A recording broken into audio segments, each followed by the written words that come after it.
탕. 공기총 발사음이 폐공장 안에 울려 퍼졌습니다. 저를 향해 날아오는 탄원.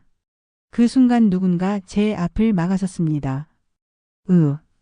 민호 씨가 제 몸을 감싸 안으며 차가운 콘크리트 바닥에 무릎을 꿇었습니다. 그의 흰 셔츠 어깨 부분이 붉은 피로 물들어가고 있었죠. 민호 씨, 왜 그랬어요? 정신 차려요. 제 목소리가 울먹이며 떨렸습니다. 쓰러지는 그를 필사적으로 붙잡았지만 그의 몸은 점점 무거워져만 갔습니다. 수정 씨, 괜찮으세요? 그는 피를 흘리면서도 저를 걱정하고 있었습니다. 이제 모든 게 끝났어. 너희 둘 다. 폐공장 입구에서 이태연이 공기총을 들고 차가운 미소를 짓고 있었습니다. 제 남편의 형이자 남편을 죽인 살인자였죠. 정말이지 이 순간을 위해 우리가 얼마나 위험한 길을 걸어왔던가. 6개월 전 남편의 장례식장에서 처음 이 남자를 만났을 때만 해도 저는 몰랐습니다. 그가 제 인생을 완전히 바꿔놓을 사람이라는 것을. 그리고 제가 이렇게까지 누군가를 사랑하게 될 거라는 것을. 영상 재미있게 보시고 구독과 좋아요 부탁합니다. 6개월 전. 심장마비로 보입니다. 유족분들께서는 마음의 준비를 하시기 바랍니다. 의사의 차가운 목소리가 병원 복도에 떨어졌을 때 저는 그 말이 무슨 뜻인지 이해할 수 없었습니다. 어제까지만 해도 평범한 목요일 아침이었어요. 남편은 늘 그랬듯이 아침 식사를 하며 오늘 늦을 것 같아라고 말했고 저는 몸 조심하세요 라고 대답했죠. 그런데 이제 그 사람이 없다고요? 장례식장은 온통 하얀 국화꽃으로 가득했습니다. 조문객들이 줄지어 들어오고 딸 지민이는 제 옆에서 눈물을 흘리고 있었지만 저는 마치 다른 사람의 장례식에 온 것 같은 기분이었어요. 정말이지 이게 현실인가 싶었습니다. 그때였습니다. 장례식장 입구로 한 젊은 남자가 들어왔어요. 검은 정장을 입고 있었지만 뭔가 다른 조문객들과는 다른 분위기였죠. 20대 후반쯤으로 보이는 그는 관 앞으로 곧장 걸어와서는 무릎을 꿇고 오열하기 시작했습니다. 아버지. 그의 울음소리가 조용했던 빈소를 깨뜨렸습니다. 다른 조문객들이 수근거리기 시작했고 딸 지민이도 엄마, 저 사람 누구예요? 라며 제 팔을 잡았어요. 저도 모르겠습니다. 남편에게 저런 아들이 있다는 얘기는 들어본 적이 없었거든요. 그런데 이상했습니다. 그 젊은 남자의 옆모습이 묘하게 남편과 닮아 있었어요. 실례합니다. 저는 조심스럽게 그에게 다가갔습니다. 혹시 고인과 어떤 관계시죠? 그는 눈물로 젖은 얼굴을 들어 저를 바라봤습니다. 그 순간 제 가슴이 이상하게 뛰었어요. 슬픔에 잠긴 그의 눈빛이 너무나 간절하고 깊었거든요. 저는 강민호라고 합니다. 고인의 아들입니다. 아들이라고요? 제 목소리가 떨렸습니다. 어머니께서는 수정 씨시죠? 아버지가 늘 말씀하셨어요. 정말이지 이게 무슨 일인가 싶었습니다. 25년 결혼 생활 동안 남편이 숨긴 아들이 있었다니. 하지만 더 이상한 건 그 순간 제가 느낀 감정이었습니다. 분노도 배신감도 아닌 묘한 안도감이었어요. 장례식이 끝난 지 3일 후 민호 씨가 저희 집을 찾아왔습니다. 현관문을 열었을 때 그는 검은색 코트를 입고 서 있었어요. 장례식장에서 봤을 때보다 더 차분해 보였지만 여전히 그의 눈빛에는 깊은 슬픔이 담겨 있었습니다. 혹시 아버지와 마지막으로 대화하신 내용을 기억하세요? 거실에 앉은 그가 조심스럽게 물었습니다. 딸 지민이는 뭘 그런 걸 물어봐요라며 불편해했지만 저는 이상하게 그의 질문에 집중하고 있었어요. 평범한 대화였어요. 회사 일이 바쁘다고. 그날 밤 아버지가 이상하게 행동하신 건 없었나요? 평소와 다른 점이라든지. 민호 씨의 목소리에는 단순한 호기심 이상의 무언가가 있었습니다. 왜 그런 걸 물어보시죠? 아버지의 심장은 건강했습니다. 6개월 전 건강검진에서도 이상 없다고 나왔어요. 그가 서류 뭉치를 꺼내 보여줬습니다. 남편의 의료 기록이었어요. 그리고 이건 아버지가 죽기 전날 제게 보낸 문자입니다. 휴대폰 화면을 보여주는데 거기에는 이런 문자가 있었습니다. 민호야, 미안하다. 모든 진실을 말하지 못해서. 만약 내게 무슨 일이 생기면. 문자는 거기서 끊어져 있었습니다. 제 가슴이 두근거리기 시작했어요. 정말이지 뭔가 이상했습니다. 아버지가 무언가를 예감하고 계셨던 것 같아요. 민호 씨가 진지한 표정으로 말했습니다. 수정 씨 혹시 아버지의 서재를 함께 살펴봐도 될까요? 뭔가 단서가 있을지도 모르겠어요. 그 순간 저는 망설였습니다. 이 젊은 남자를 믿어도 되는 걸까요? 하지만 그의 간절한 눈빛을 보니 거절할 수가 없었어요. 알겠어요. 함께 찾아봐요. 우리가 남편의 서재로 향할 때 저는 이상한 기분을 느꼈습니다. 며칠 전에 만난 이 젊은 남자가 왜 이렇게 듬직하게 느껴지는지. 걱정 마세요. 반드시 진실을 밝혀낼게요. 민호 씨가 제 어깨에 살짝 손을 올리며 말했을 때 저는 가슴이 이상하게 뛰었습니다. 정말이지 이런 상황에서도 누군가에게 이렇게 의지하고 싶어질 줄이야. 남편의 서재는 그가 죽은 지 일주일이 지났는데도 여전히 그의 냄새가 배어 있었습니다. 민호 씨와 함께 책장을 뒤지고 서류들을 살펴보던 중 책상 서랍 깊숙한 곳에서 이상한 봉투를 발견했어요. 이게 뭐죠? 민호 씨가 봉투를 열어보니 안에는 손글씨로 쓰인 유서가 들어 있었습니다. 사랑하는 가족들에게 내가 이 세상을 떠나게 된다면. 아버지가 유서를 미리 써두셨네요. 그런데 이상했습니다. 유서의 필체가 평소 남편의 글씨와 조금 달랐어요. 수정 씨 이 글씨. 정말 아버지 것이 맞나요? 민호 씨도 같은 의구심을 품고 있었습니다. 뭔가 어색해요. 평소 남편은 이응을 이렇게 동그랗게 쓰지 않았어요. 더 자세히 살펴보니 유서 옆에는 약물 처방전도 있었습니다. 하지만 남편이 복용한 적 없는 심장약들이었죠. 이건 독성이 강한 약물이에요. 민호 씨가 휴대폰으로 약 이름을 검색해 보더니 얼굴이 굳어졌습니다. 과다 복용하면 심장마비를 일으킬 수 있는 약이네요. 그 순간 현관문이 열리는 소리가 들렸습니다. 엄마, 어디 계세요? 딸 지민이의 목소리였어요. 저는 황급히 서류들을 숨기려 했고 민호 씨도 재빨리 도와주었습니다. 만약 이게 사실이라면 위험할 수도 있어요. 민호 씨가 저를 바라보는 눈빛에는 진지한 걱정이 가득했습니다. 수정 씨께서 혼자 이런 일을 감당하시기엔 너무 위험할 것 같아요. 정말이지 이런 상황에서 이런 기분을 느끼다니. 남편이 죽은 지 일주일밖에 안 됐는데 저는 이 젊은 남자에게 왠지 모를 안도감을 느끼고 있었습니다. 지민이가 올라오기 전에 이 서류들은 제가 안전한 곳에 보관하겠어요. 민호 씨가 제 귀에 속삭이듯 말할 때 그의 따뜻한 숨결이 제 목덜미를 스쳤습니다. 내일 다시 만날 수 있을까요? 더 자세히 조사해봐야 할 것 같아요. 네, 그렇게 해요. 제 대답이 떨리고 있었습니다. 민호 씨와 만난 지 2주가 지났을 때 우리는 결정적인 증거를 발견했습니다. 남편의 회사 동료가 몰래 제공해준 CCTV 영상이었어요. 남편이 죽기 전날 밤 이태연이 남편의 사무실에 들어가는 모습이 찍혀 있었습니다. 시간을 보세요. 새벽 2시예요. 왜 이 사람이 이 시간에? 민호 씨가 화면을 확대하며 말했습니다. 영상 속 이태연은 무언가를 남편의 책상에 올려놓고 있었어요. 저 약병. 우리가 발견한 심장약과 같은 걸 거예요. 제 목소리가 떨렸습니다. 정말이지 남편의 형이 동생을 죽였다는 사실이 믿어지지 않았어요. 그때 갑자기 카페 입구로 이태연이 들어왔습니다. 재수 씨, 여기서 뭐 하고 있죠? 그의 눈빛이 차갑게 변했습니다.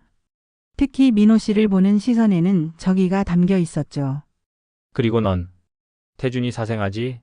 장례식에서 봤는데. 안녕하세요, 백부님. 민호 씨가 담담하게 인사했지만 저는 그의 주먹이 꽉 쥐어진 걸 봤어요. 재수 씨, 남편 죽은 지 얼마나 됐다고 벌써 젊은 남자랑. 이태연의 말에 제 얼굴이 화끈거렸습니다. 오해하지 마세요. 그냥. 오해? 내가 뭘 오해하고 있는 건데요?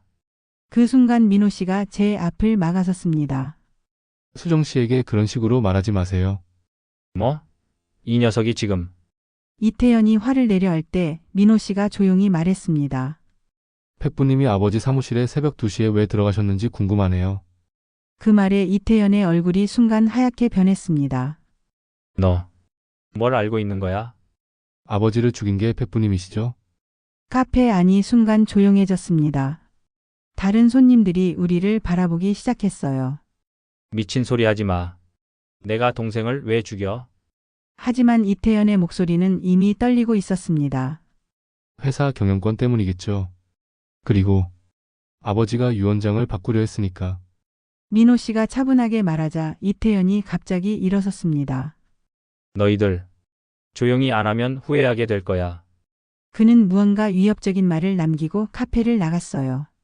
민호 씨가 제 손을 꽉 잡았습니다. 수정 씨 이제 정말 위험해질 것 같아요. 무서워요. 괜찮아요. 제가 꼭 지켜드릴게요. 그의 따뜻한 손이 제 손을 감쌀 때 저는 이상한 확신이 들었습니다. 정말이지 이 위험한 상황에서도 이 사람이 함께 한다니. 혼자였다면 어떻게 했을까요? 그날 밤 11시 집에 혼자 있던 저에게 지민이의 전화가 걸려왔습니다. 엄마, 도와주세요. 떨리는 목소리였어요. 지민아, 어디 있어? 무슨 일이야? 내가 이상한 짓 그만두지 않으면 딸이 다칠 수도 있어. 갑자기 이태연의 목소리가 들렸습니다. 제 온몸이 얼어붙었어요. 지민이를 어떻게 했어요? 아직은 괜찮아. 하지만 너와 그 사생아가 조용히 하지 않으면 장담 못하겠어. 뭘 원하세요? 간단해. 너희가 갖고 있는 모든 증거를 가지고 폐공장으로 와. 혼자 말고 그 사생아도 함께. 폐공장이요? 주소는 문자로 보낼 거야.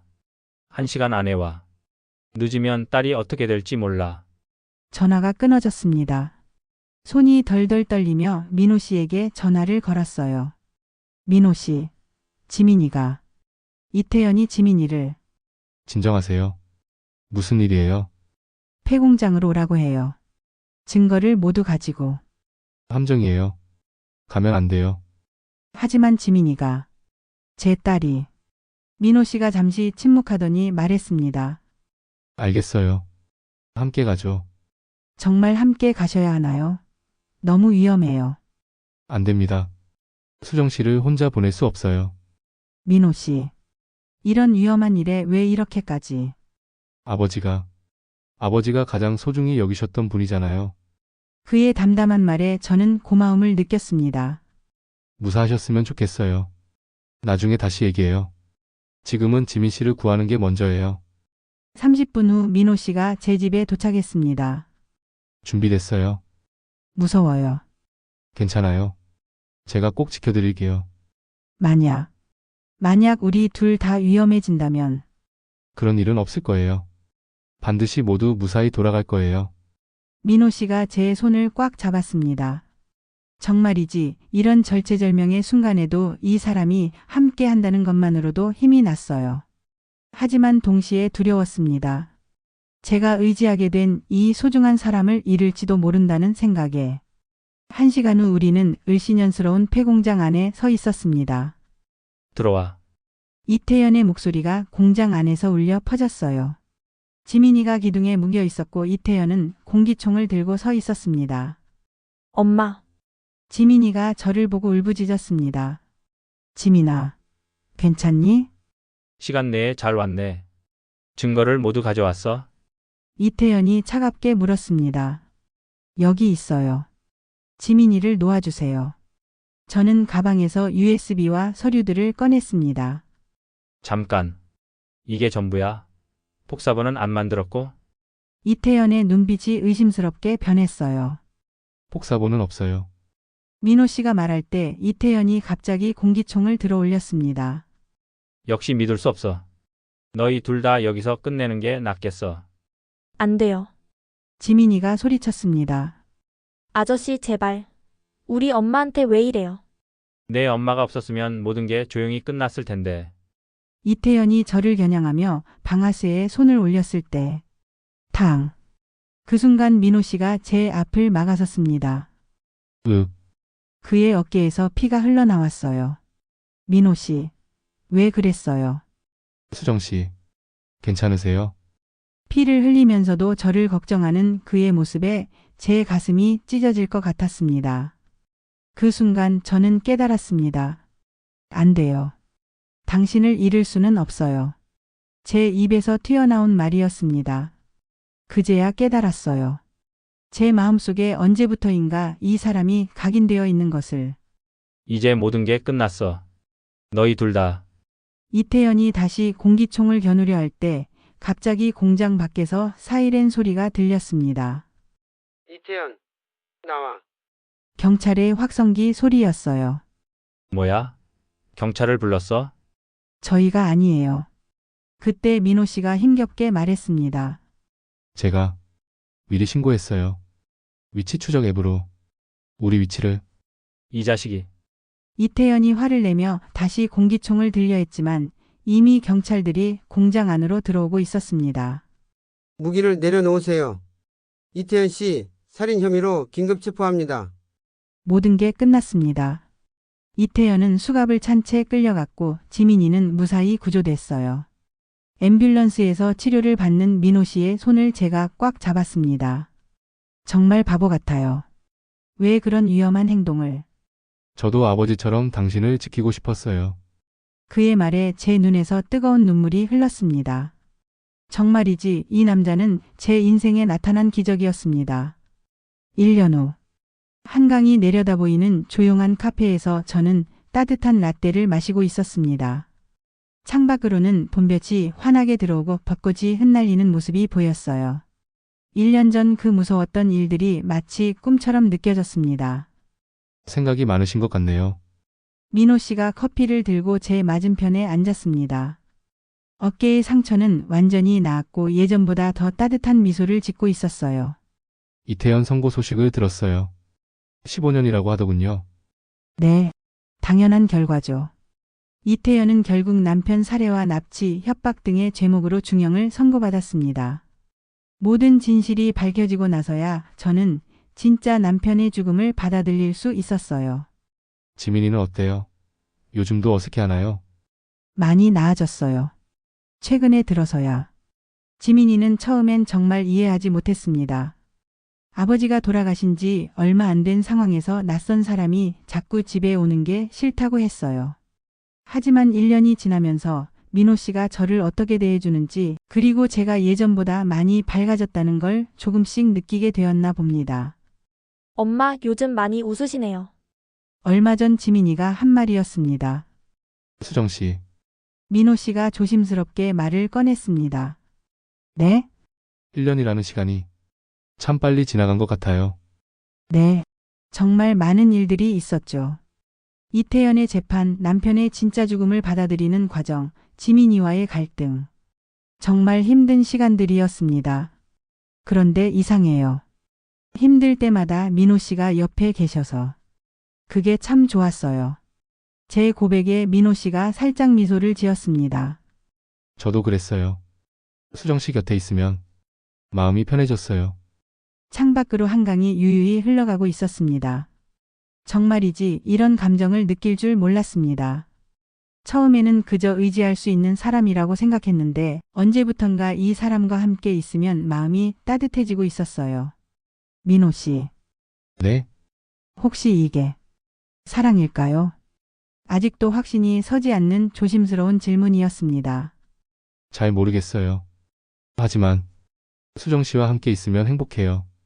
그의 따뜻한 눈빛을 보며 저는 생각했습니다. 아직은 모르겠지만 이 감정이 어디로 향하든 이 사람과 함께라면 괜찮을 것 같다고. 구독과 좋아요 감사합니다.